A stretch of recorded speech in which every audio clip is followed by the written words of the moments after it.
Okay, I think we'll go ahead and get started just understanding the timetable that everybody else is on. So thank you so much for joining us. Thank you to all of our attendees as well. This is the Greater Vernon Chamber Town Hall / budget presentation. As you will notice, it does say Selena Robinson there, but unfortunately, we've been told that Miss Robinson wasn't able to attend today as she woke up feeling ill, but we do have a very qualified, capable fill-in for Miss Robinson, and Minister Cullen was more than graciously able to take her place today. So thank you, Minister Cullen, for joining us today. I will be moderating the budget presentation as best I can on the traditional unceded territory of the Okanagan Sioux peoples. We'll start off with some introductions and then we'll move into the budget presentation and hopefully have some time for questions from the chamber as well as attendees and close out from there. So I will introduce MLA Sandhu, who's just a little bit off screen first. So Harwinder Sandhu was elected as MLA for Vernon Monashee in 2020. There she is. Hello. She is a member of the Cabinet Working Group on COVID, the Special Committee to Reform the Police Act, and the Select Standing Committee on Finance and Government Services. Prior to being elected, Ms. Sandhu was a registered nurse at Vernon Jubilee Hospital and worked as a patient care coordinator. And our special guest today, Nathan Cullen, was elected MLA for Stikine in the 2020 provincial general election and is the Minister of Municipal Affairs. He was previously the Minister of State for Lands and Natural Resource Operations and is the Chair of the Environment and Land Use Committee and a member of the Cabinet Committee on Economy. Mr. Cullen served as Member of Parliament for the riding of Skeena-Bulkley Valley from 2004 to 2019. During his time in Ottawa, Nathan was named a Parliamentarian of the Year multiple times, served as official opposition House Leader, and held opposition critic roles for finance, ethics, environment, and democratic reform. Quite the mouthful, but a storied career so far. And thank you again for filling in for Ms. Robinson in her absence. And we'll move right into the budget presentation. So thank you so much. Great. Thank you so much, Dan. Thank you for the very kind introduction. And I hope I can be somewhat of a modest substitute for Minister Robinson, who knows this inside and out and has been an incredible advocate for particularly smaller mid-sized communities across British Columbia. And on that note, you saw earlier, I'm joined by your incredible MLA, Harwinder Sandhu, who relentlessly and tirelessly advocates for her region, for her community, Vernon, the Greater Vernon area, with great enthusiasm and grace in the way that she stands up for your communities. And hopefully, members of the chamber, who I'm grateful for the time. I know everyone's busy, particularly busy these days, hopefully, have taken to understand what it is that's in the budget, what you'd like to see, and how you'd like to see things come forward. Consultations were exhaustive and extensive, even in these COVID times, to make sure that we built a budget and Ms. Robinson delivered a budget that very much met the needs of our province, from the interior to the north, to the islands, to our large city in the south. I'd like to begin by acknowledging I'm speaking to you from Lekwungen speaking people's territory, Songhees and Esquimalt First Nations. Today, I'd like to talk to you what this budget means for British Columbia and what it means for communities in Vernon. This is a budget that allows us to keep moving forward and holding steady to what we know is true, that we are stronger together. I know we all feel the weight of two continuing health crises, the poison drug supply, which is affecting every community in our province, and the COVID-19 pandemic. We've seen the destructive consequences of climate change as communities who are scorched by heat and wildfires in the summer face flooding and mudslides only months later. These consequences have had a profound effect on the people here in our province, families and businesses in Vernon as well. Now more than ever, we know how much stronger we are together. Budget 2022 builds on these strengths now and for a future of British Columbia that leaves no one behind. Let me start by setting some of the context, which is the economic forecast. 2021 shows a much better performance than was expected in all of the major economic indicators. Our province has been incredibly resilient. Millions of people rolled up their sleeves when vaccines finally became available and followed provincial health orders that still continue to this day. And our government has made sure that we were there for people, businesses, and communities. The key economic indicators show our strength, but there are also reasons for continued caution. And I think this is important as we look to the positive signs to also be very sober and clear-eyed about where the risks remain. Employment in British Columbia has continued to strengthen, surpassing even the pre-pandemic levels in June. And we grew employment by 6.6% in 2021.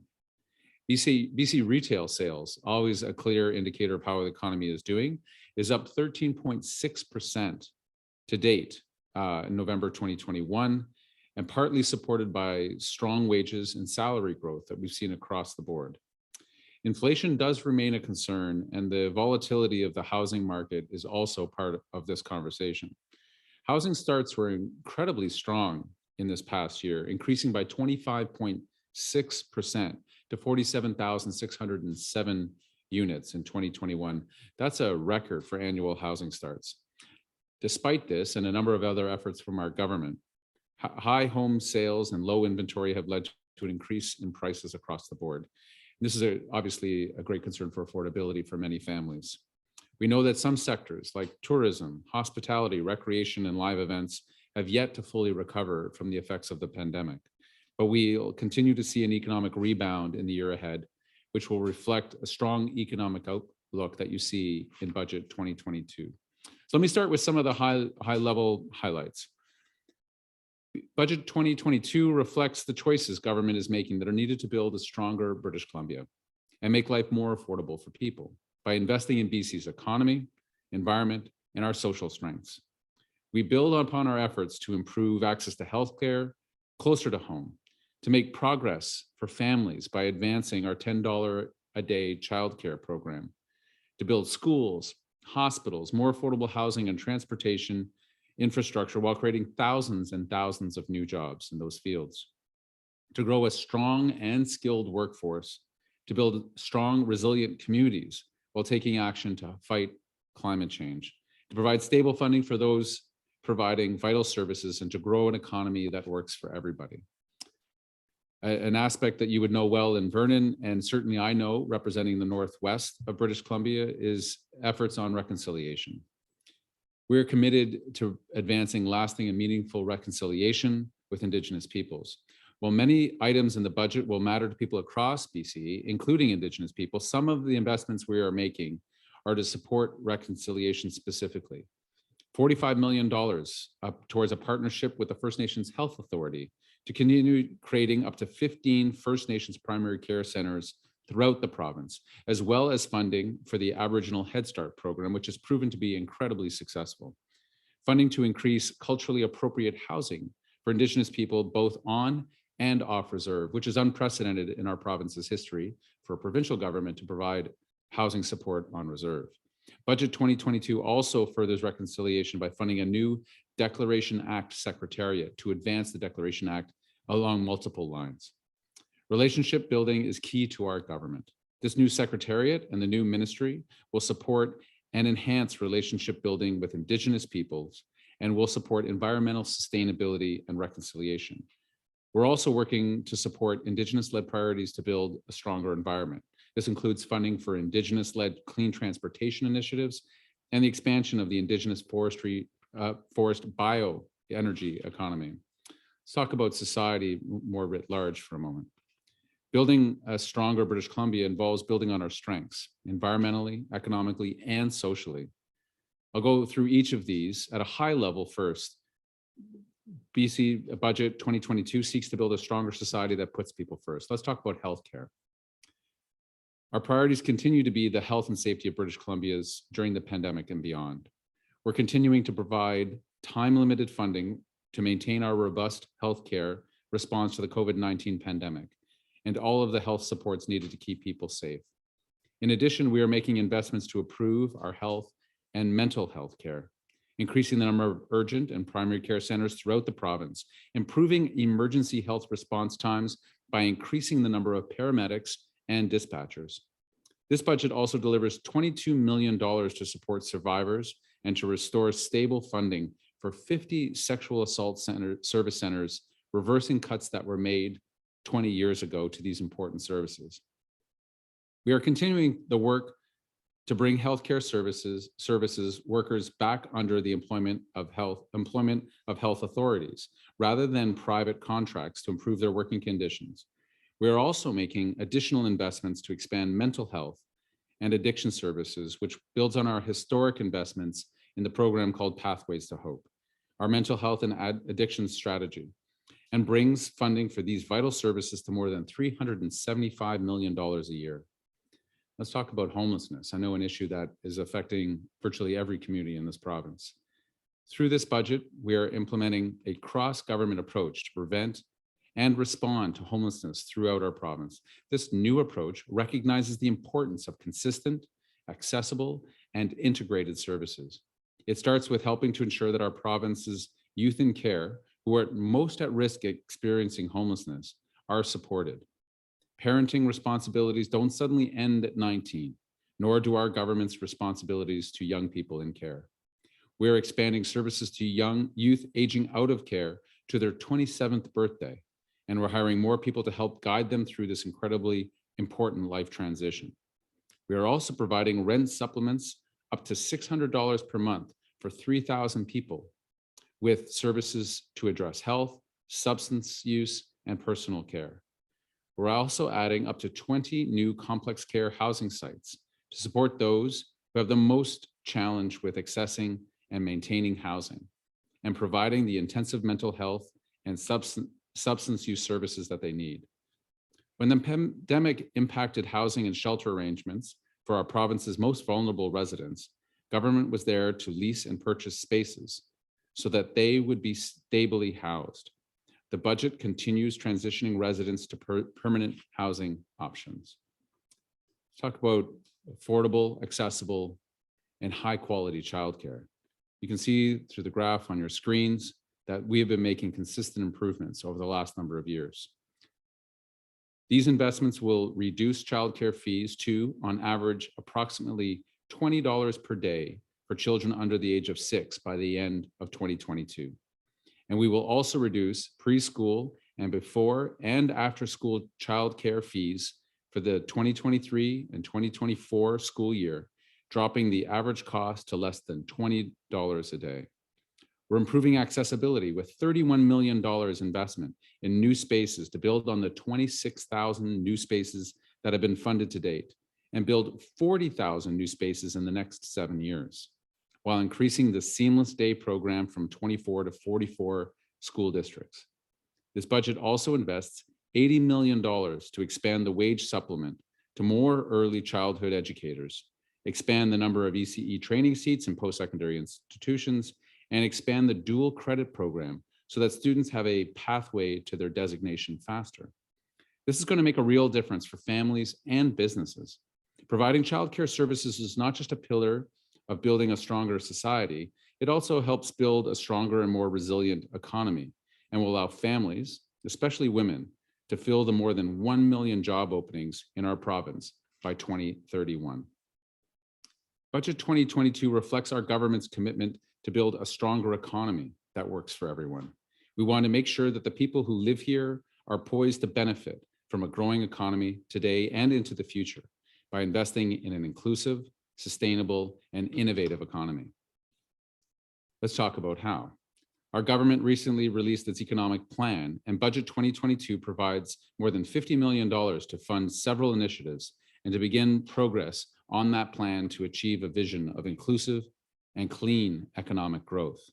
We're investing in growing sectors, $195 million of funding to the Genome BC and Michael Smith Health Research BC to accelerate BC growth in BC's life sciences sector, to create jobs, attract investment, and train the next generation of health researchers right here in British Columbia.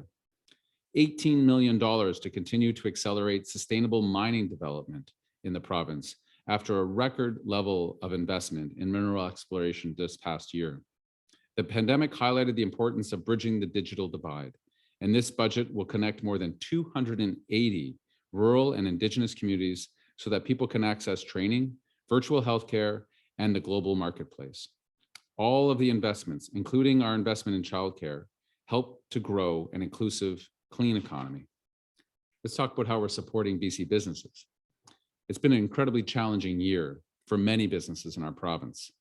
Budget 2022 continues to support businesses through the pandemic recovery, with funds earmarked in contingencies for tourism sector supports, nonprofits, and additional funding for the arts, culture, and music sectors. One of the things we continue to consistently hear from businesses throughout the province is how challenging it is to find skilled labor. BC's recently released economic plan will help meet the challenge of filling more than 1 million job openings over the next decade. And investments like the ones we are making in childcare will help ensure more people are able to join the workforce to fill those same openings. In this budget, we are also investing in skills and job training initiatives for people right across the province. This is including $21 million to continue our commitment to tuition-free adult basic education through the graduated adult program, $25 million to continue government strategy to train more healthcare workers, and $21 million to support the certification of workers in the skilled trades. Let's talk about housing for a moment, which I know concerns all of us. More than 32,000 new affordable homes already built or underway since we launched our 10-year Homes for BC plan in 2018. And this year, we've seen a record housing starts while we continue to increase supply. But there's much more work to be done. We continue this progress through our budget 2022. Total investments in housing and homelessness supports will reach more than $1.2 billion a year, 3 times of what they were in 2017. This budget accelerates our progress by providing $100 million more in funding to accelerate the delivery of mixed income rental housing through the Community Housing Fund. It also includes additional funding for project development capacity at the Housing Hub. This is to meet increased demand following the $2 billion in low-cost financing for affordable housing options provided in the last budget. Now, the infrastructure to move us around. Capital spending over the 3-year plan is increasing to $27.4 billion in this budget. It's the highest level ever in our province's history for schools, hospitals, housing, highway, and other infrastructure people rely upon. These investments strengthen the economy directly and indirectly by creating approximately 100,000 jobs over the next 3 years. We are also applying an ESG lens to capital projects. This means being a leader on innovative mass timber construction, creating more childcare spaces, incorporating energy efficient and low carbon design, and creating more apprenticeship and training opportunities in local communities. In Budget 2022, our government is reflecting on the commitment to build a stronger environment for our future. Our budget helps fight climate change, build back better from recent disasters, and make sure people and communities throughout BC are protected from future disasters. This budget provides $1.5 billion over the next 3 years to address the ongoing recovery efforts from the November 2021 flooding to help recover critical infrastructure and support families and communities that were impacted. We just recently announced $228 million in agricultural financial aid and joint provincial support to help flood impacted farms. This will help farmers recover, return to operations, and strengthen our food security and economy in BC. For the people and businesses of Vernon, we know just how important these investments are right now and in the future for investments in protection of people and communities from climate-related disasters. We are preparing for the future. Budget 2022 provides $243 million to expand the capacity of the BC Wildlife Service and Emergency Management BC to year-round staffing and resourcing to better prepare and respond to future climate change-related disasters. Funding is also provided so that EMBC has additional capacity to respond to climate-related disasters, support communities, and improve the public alerting system. We're also preparing for the future by advancing the climate preparedness adaptation strategy to expand climate monitoring networks, develop an extreme heat response framework, and expand the River Forecast Center and Provincial Floodplain Mapping Program. And we are jumpstarting this activity now through $210 million in grants to support community preparedness, wildfire prevention, and Indigenous-led emergency management priorities. Not only does this budget help prepare our communities to mitigate the effects of climate change, it makes significant investments to fight climate change in the first place. This includes more than $1 billion over the next 3 years to advance Clean BC and the roadmap to 2030, including funding to support cleaner transportation options like rebates for zero emission vehicles and charging stations, active transportation infrastructure, and the development of Clean Transportation Action Plan to reduce emissions. We're also providing tax benefits to incentivize cleaner transportation choices, including a PST exemption for used zero emission vehicles and an exemption in the motor fuel tax for the use of hydrogen in internal combustion engines. We're encouraging cleaner and more innovative industry through the continuation of the Clean BC Industrial Incentive Program and the Clean BC Industry Fund. These incentivize emission reductions for large industrial operations and finance emissions reductions projects. It will also fund clean energy and technology. Budget 2022 also provides increased access to venture capital for clean tech investments through the Small Business Venture Capital Act. Budget 2022 has measures to support clean buildings through Clean BC Better Homes, Better Buildings Program incentives, as well as tax incentives like a PST exemption for heat pumps to build and heat cleaner buildings. We're also introducing a 5% tax credit for eligible energy efficiency retrofits expenses in multi-unit residential and commercial buildings. Local governments and communities are key to meeting our emission targets, and there is funding provided for a new local government climate action plan to help communities cut emissions and to support improvements in forestry and agriculture. As a way to ensure affordability, we continue to support families through the Climate Action Tax Credit. I'll now pass this over to MLA Harwinder Sandhu, who will speak to you about some of the projects in Vernon that are in planning or development. Harwinder.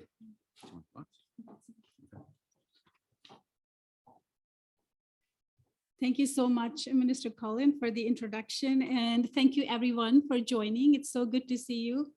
I would like to acknowledge that today I am joining this event from the unceded and traditional territory of the Lekwungen speaking nations, now known as Esquimalt and Songhees nations. Our record capital spending is focused on creating more affordable housing, renovating and building safe schools for a growing population, creating better healthcare, and building strong, resilient transportation infrastructure. These projects are in planning and for construction all over the Greater Vernon area, as we can see. We're building more affordable homes for families and creating new supportive housing for people experiencing or at risk of homelessness. We have built 534 homes in development or under construction and are now open. 35 more affordable rental homes are under construction for Indigenous individuals, elders, and families at 577 27th Avenue. In addition to that, 48 more affordable rental homes for seniors are currently being built at 3400 Coldstream Avenue. And 52 supportive homes for people experiencing homelessness are close to completion at 3500 on 27th Street. Budget 2022 also includes ongoing funding for 376 new student housing beds for Okanagan College students in Vernon, which is the first ever student housing we are getting in Vernon, Kelowna and Seminar, so that students have an affordable, accessible living option while studying at the college. These mass timber projects supported through $68 million in capital funding and expected to be completed in 2023. And in neighboring Kelowna, Budget 2022 also includes ongoing funding for the expansion of Kelowna General Hospital, is imaging facilities that will support all of the surrounding areas, including Greater Vernon area and people in surrounding communities. we will have better access to healthcare. The new PET scan and CT equipment will mean shorter wait times for patients. And thank you so much for being here today. I will pass this back on to Minister. Thank you. Thank you very much, Harwinder. As you can see, the investments we're making in the region are significant, important, and lasting, that enable other economic growth and opportunities for families in your community. That we are stronger together has been a theme running throughout our lives. Now more than probably ever, most of us can appreciate this. We've made investments over the past 3 years that have helped us to shield us, sustained us, and helped to keep us strong during the pandemic. Investments in childcare, in housing, mental health, and health care, and in Clean BC and in sustainable economic development. In fact, we are on track to be an economic leader in the country, attracting investment from people right across the globe. It means growth and opportunity for our province, and it means we need to keep up with the demands of today and those of the future. Budget 2022 builds on our economic, environmental, and social strengths. It recognizes that the strength of our economy is intertwined with the well-being of people, communities, and the climate. I want to thank you all for your participation today, and I look forward to taking your questions.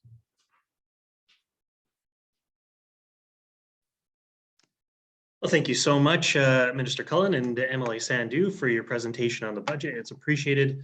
And again, we thank you for the opportunity to ask questions on behalf of the Chamber and our members, and allow them to submit questions as well.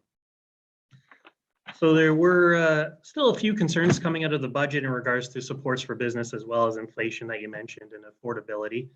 So we did submit some questions ahead of time that I'd like to ask you. Starting with the first one, with inflation creating significant challenges for British Columbians, including business owners, is there a need to review the impact of regulatory financial pressures on business, such as the employer's health tax, minimum wage, and paid sick leave? I think it's an incredibly important question, and it's coming home to everyone who happens to use a vehicle that needs gasoline in the last number of days. The global instability has added to a concern that we have broadly had with regards to inflation. Global instability, speaking of course directly with the war in Europe and the invasion of Russia, of Ukraine by Russia. We're keeping an incredibly close eye on the inflationary pressures that are going on in our economy right now. We also know that throughout the pandemic, BC has had one of the strongest supports for businesses and for communities to make sure that as many businesses survive and are ready to thrive again. And we can see that through the economic data, that those supports have broadly worked, and that we've had a bounce back that, well, every other province in our country would be envious of and are. When workers are fairly compensated, we know that the return back, particularly to the local economy, is something that those local businesses thrive and survive on. We want to make sure that the labor force is properly supported. The paid sick leave program, that was incredibly important, not just for keeping people back from work who would then make the pandemic worse and have the knock-on effects to the economy. It was good for BC workers and businesses more broadly. So we're keeping very much a keen eye on the inflationary pressures that are going on. And even with all of our efforts within the housing market, we still see that the demand for housing continues to outstrip the pace of development. And as Municipal Affairs Minister, I'm working closely with your local councils and councils right across BC to make sure that our permitting process, the ability to put more housing stock into the market, is something that we're working hand in glove with the municipalities on, because I know sometimes from the developers that has been a point of some concern and frustration. Okay, thank you for that. I'll remind our members that if you do have a question, you can submit that through the Q&A, and we'll try and get to those as time permitted. Next question is, there has been a focus on housing for low-income British Columbians, but many middle-income earners are being squeezed out of the market by real estate costs. What can your government do to assist the private sector in ensuring there are attainable housing options? Yeah, we've made significant, the question is correct. We knew we had a affordable housing crisis in British Columbia. We all saw through many of our communities, again, large and small encampments, 10 cities, and our government through Minister Eby and his housing program have invested significantly it's the largest investment in BC's history towards affordable housing. It's $7 billion over 10 years. And that's right across the housing spectrum, encouraging more market and mixed marketplace housing. 32,000 units are open or underway, and 114,000 units is the goal. We all acknowledge that we need more housing. We need more skilled trades to build the housing, not just in communities that have been obviously affected by the climate disasters that have hit us, but broadly speaking, my communities in the Northwest, down here to Victoria, Vancouver, Vernon, right across the board. Part of the 100,000 workers per year on average over the next 10 years that we are estimating, a number of those are in the skilled trades. That's why we have a huge support program through our skilled trades programs to make sure that we're inviting people into the trades and lifting them up in a sense. I think for too many years, the trades were treated as some sort of lesser than occupation, and we know that not to be true. It's an important, incredibly supportive professions for our economy. We've done a lot. We've got a lot more to do, I think, is a fair summation on this. And looking through the entire spectrum of housing, and as I said before, making sure that the permitting and application process for developers looking to build all types of housing is made more seamless. Last thing I'll say on this, Dan, is that we introduced legislation just last fall that allows municipal governments to use alternative processes to cut down on the amount of time, the public input time and whatnot that municipalities have taken up. 3,700 units were approved just the other day in Nanaimo using this other track of process. So we hope that more municipalities will do that, because we know that's a key part of the housing crisis, is when applicants come forward, be they for low income, middle income, or mixed, or market rate housing, that the application process fits the community and also fits the those looking to develop those units in a timely way. Thank you, Minister Cullen. Government has spent billions on various incentives since the start of the pandemic. Will this translate into a significant increase in taxes as BC attempts to get its financial house in order? Somewhat remarkable about the BC story is that while we have been one of the most generous governments, provinces in Canada in supporting not just people, but also small, medium businesses through this pandemic, we have been able to maintain a very healthy balance with our debt to GDP ratio, right about 25%. For those that don't follow debt to GDP ratios, and you know, why would you, unless you're interested in these kinds of things, many of our other provinces in Canada hover around the 40% mark. So we've maintained a very healthy balance with respect to our debts. That being said, there are debt estimates, and that we came in, the expectation was in the $9.7 billion range, and we came in much, much lower than that, in large part because of folks like yourselves. An incredibly strong bounce back in the economy, people going back to work, people paying taxes. So we feel like we're in a good place. Our credit rating has remained incredibly strong.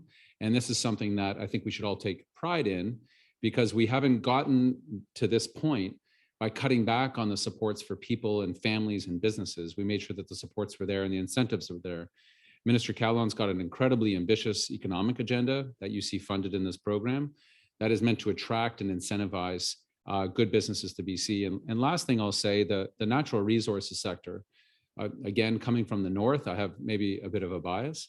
This has been one of the most consistently strong sectors throughout the pandemic, with very little in the way of particular supports that they applied to. This is the mining and forestry and other sectors. And I've been incredibly proud that that has been a backbone and continues to be a backbone of our economy.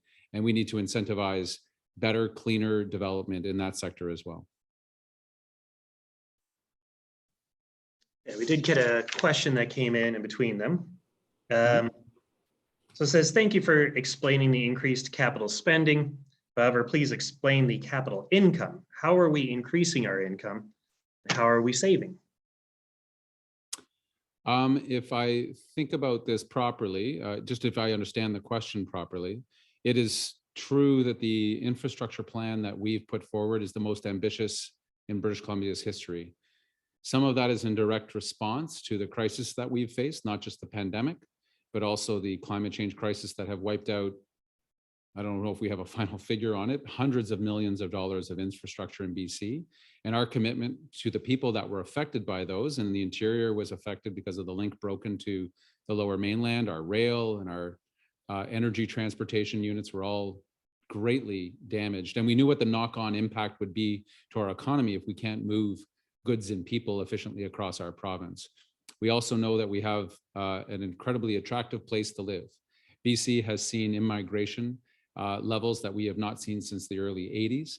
And that's why the housing needs to be there. That's why the infrastructure needs to be there, because we need to move people around more efficiently, more environmentally appropriate. In terms of the savings piece, the flywheel effect of having an economy that is moving more efficiently, that is generating jobs and income more efficiently with less waste, we know has a knock-on effect, not just to next year's budget, but for generations to come. And there are certain parts of our province that have not had they've been starved of the proper funding. And I think childcare is a really good example that all of the economic indicators show us that dollars invested in childcare, which we've invested many and much more to come, have a knock-on effect back to the economy. Those are the workers that are suddenly freed up. Those are the help wanted signs that are taken down because someone now can enter the job market where they couldn't before because childcare was either out of reach or not available at all. We're making more seats available for early childhood educators, as well as topping up their pay, because there are some of us that think that paying people dramatically less to look after our children than we pay them to look after our car has never been appropriate, and it's time to change that. Thank you, Minister Cullen.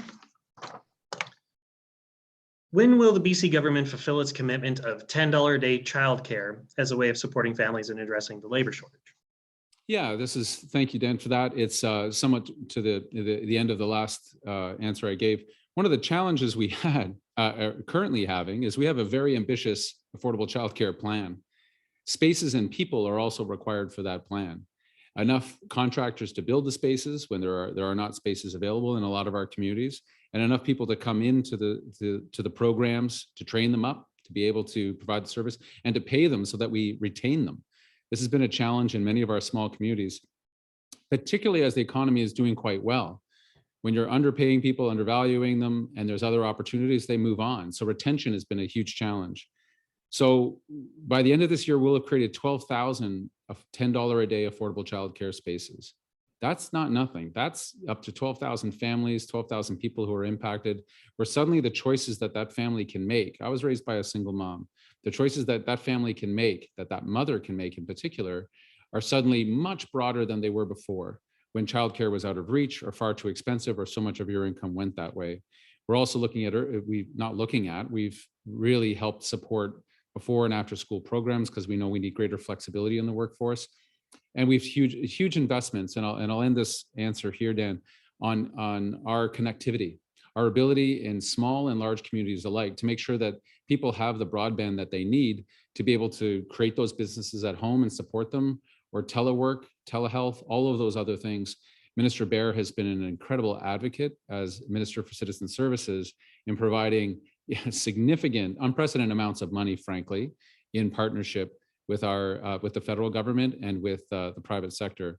I think this is important in putting all the puzzle pieces together of what it is when someone is looking for an employee, when someone's looking to start that small business. What are the barriers, and how do we help remove those barriers to hire that new person to be able to start that business? And I think we're addressing many of them in this budget and the budgets previously. Thank you, Minister Cullen. A couple more questions have come in from our members and attendees. Mm-hmm. The provincial and federal governments have helped fund the North Okanagan wastewater recovery project, and this project is about to achieve final approvals from Ministry of Environment and move to tendering. With the sudden huge increase in costs of construction over the past 18 months, the project is under a funding squeeze.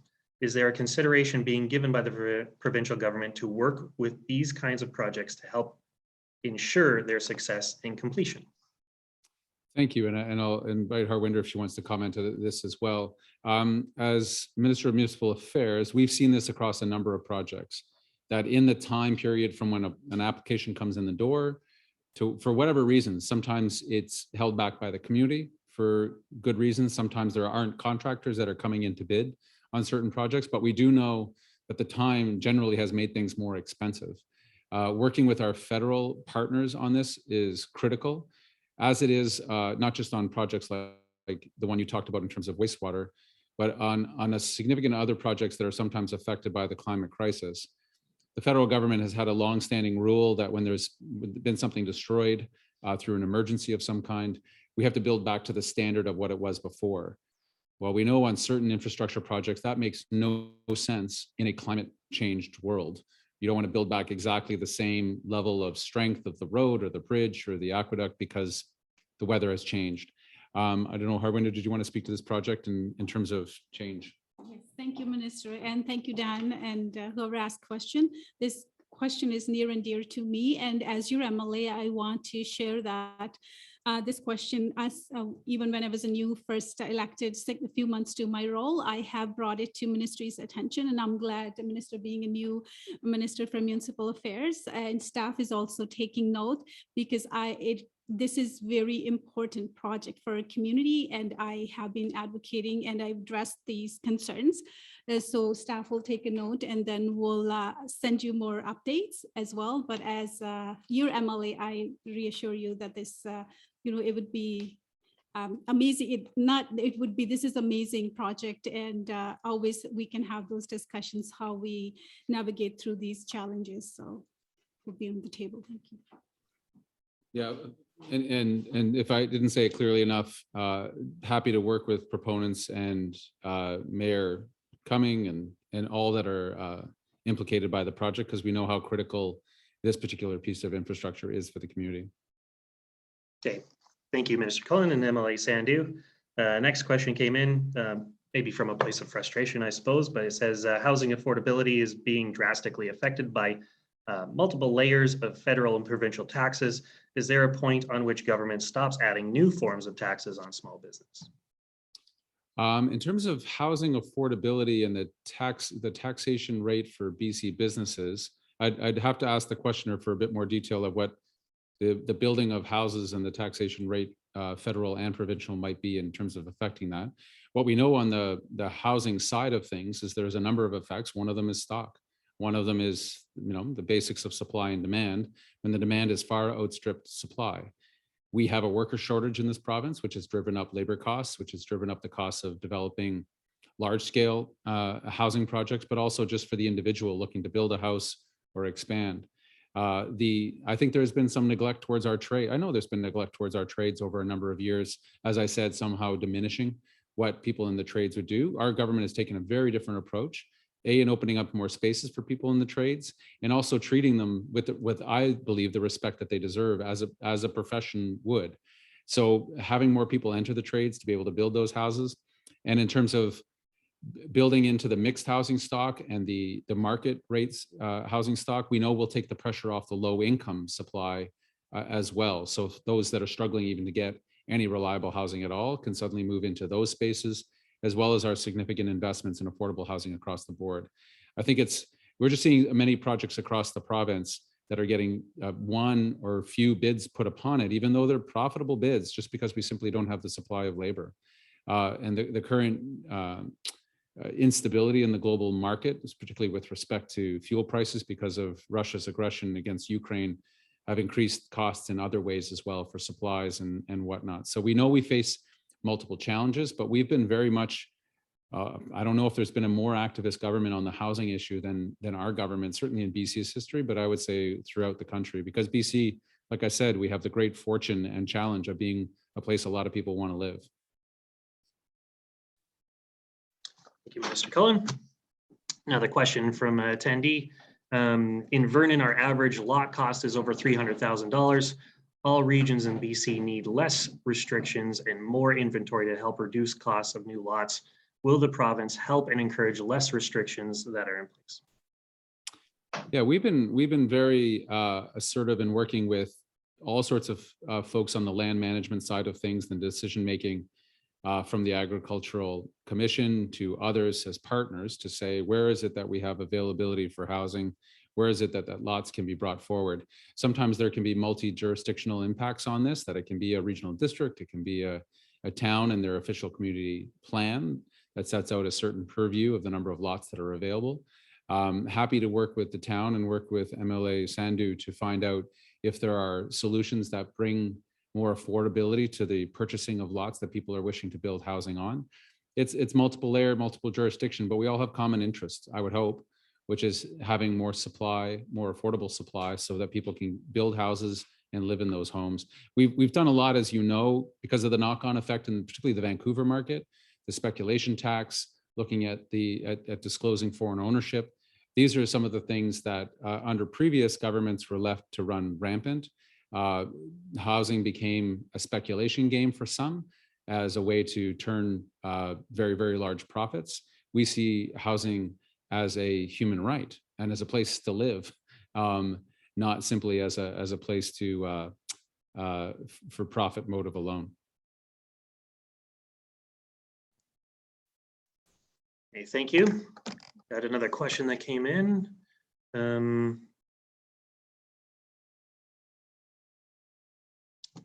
Since we have a labor shortage in BC, what is the reason for capital spending on projects to create more jobs? Well, we can acknowledge the labor shortage and then do something about it, which is what we're doing. Bringing more people into the training programs, which we're doing throughout in the Okanagan and throughout British Columbia. We also see the in-migration pattern, and folks probably don't know this, but part of the work that I do at Municipal Affairs is in working in coordination with Ottawa on our immigration program writ large. There have been times, very unfortunate times in our history, where the notion of immigration was treated somewhat as a partisan and political issue, people attempting to drive wedges about what immigration meant and didn't mean for communities. But I've seen a sea change in many of the dialogues that I've been having with communities where they're begging for more immigration, more skilled labor, more training. And part of that is to do some work on credentials for foreigners when they come to our country through the federal program, which acknowledges their credentials as being important to immigrate into Canada. And on the provincial end, where we have self-regulated bodies, right, that accredit someone to be able to do the work that they're trained in, making sure that becomes much more seamless. Well, we're going to be pretty assertive on that front. We'll have more news for people. But the idea of a labor shortage and simply saying, let's stop build critical infrastructure, let's stop building housing, isn't something our government's interested in. We see this as an incredible moment for BC as we start to come out of the pandemic. Coming out of it in the best economic position of any province in Canada is something I think we should be collectively proud of. And that there were those that said that we shouldn't invest in people during the pandemic, that we should pull back, that we should restrict, that we should cut. And some governments did that. We believe that the investment in childcare, in healthcare, in hiring more nurses and doctors and long-term care providers was something that was going to strengthen our economy writ large, both by our budget deficit numbers and the strength of our budget, the far smaller deficit than we expected, the strength of the entrepreneur and small and medium business economy that we've seen pick up dramatically, and all the help wanted signs I see in just about every community that I go through, and that's just about all of them, that we know the economy is doing well. We need to be able to capture all the benefits for people who live here. And that's a bias I suppose our government has. Thank you, Minister Cullen. I think that brings our questions to an end. I want to thank yourself and MLA Sandhu for your time today, especially for, I guess, short notice filling in for Ms. Robinson. I suppose she owes you one. Oh, I like that idea, Dan. That's a fantastic idea, because in municipal affairs, I may have a bit of a list that I'll provide over for her. So I'll pass on your idea of owing me one, and wonder if MLA Sandhu wanted to say anything in some sort of salutation. I would like to say thank you so much, Minister, for stepping in at the last moment. And I'm glad Minister got this opportunity as well, being the new Minister for Municipal Affairs. Yeah, you know, I got to introduce him to my chamber, which I brag about, and the work you all do, honestly, truly, it's been pretty amazing. And I, as your team, you know, as a team for Vernon and Greater Vernon Monashee, I am always willing to work together, and thank you for putting this together, making this happen, and thank the team. I really appreciate it. And if there are any other questions, feel free to email us or my office. I will be happy to address those and happy to provide you some answers. Thank you. Well, thank you again, MLA Sandhu. Again, we appreciate both your participation in our budget presentation today. And thank you again to our members for joining us. The Chamber is very proud to be able to offer these opportunities for you to connect with elected officials and have your questions and concerns addressed. With that said, I'll let everybody else get on with their day, and thank you again. Thanks so much, Dan. Appreciate it. Okay, take care. Bye now.